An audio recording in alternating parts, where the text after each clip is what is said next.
Hello everybody, Terry Carl Joyedian here with Law 6 of Game Changers by Dave Asprey. And Law 6 is dun, dun, dun, remember images, not words, which I loved immediately as soon as I saw the title again because I'm a very visual person.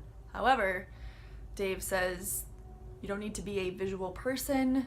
Everybody benefits from remembering in pictures.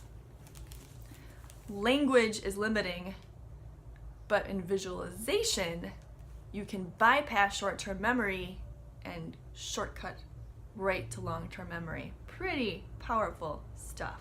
Anything using the senses, he says, is very powerful for memory. He features Matthias Ribbing in this section, who says it just takes a few months to develop this memory skill, and then you have it for life. So, worth the practice. This chapter is all about visualization, which Dave says we do pretty naturally, as you know, when we're reading. Particularly, a fiction book, a story.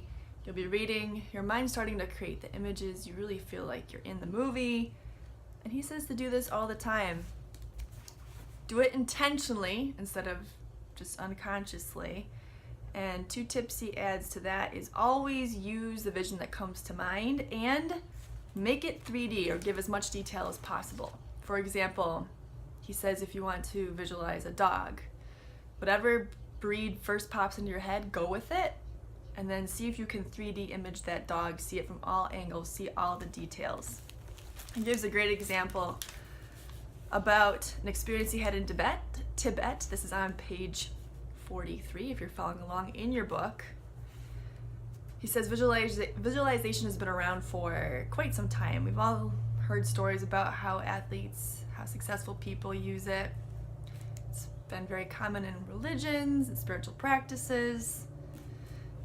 This is what he says. When I went to Tibet to learn meditation, the monks directed me to sit for hours in a temple with my eyes closed, performing incredibly detailed visualizations. Not visualize the Buddha, more like visualize the Buddha sitting on a throne. The throne has 3 steps.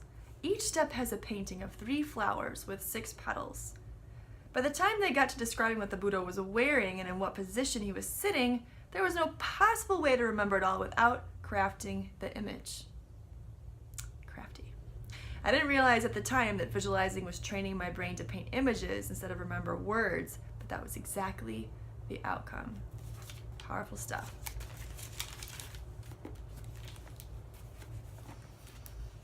He says to use visualization while listening to someone speaking so you can practice right now. What images are you seeing while I'm speaking? Did you get that Buddha or that dog? Matthias practices while he's waiting. He scrolls through images that he's recently created.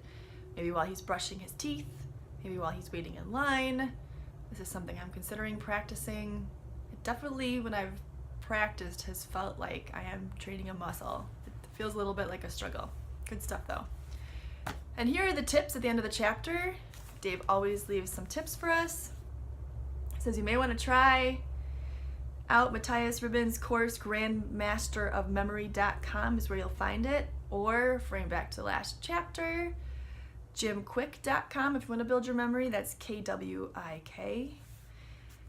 And a couple of things you can practice right now. You could try mind mapping, connecting ideas through images and lines. And next time you listen to something on audio, close your eyes, and while you're listening, imagine the images that the speaker is trying to convey to you. See if you can pull those out and focus on those so you can remember more. Next time will be Law 7. Thank you for joining today. Be sure to subscribe if you have not already and like this video if you liked it. And we'll see you again next time. Much love and many blessings to you all. Bye now.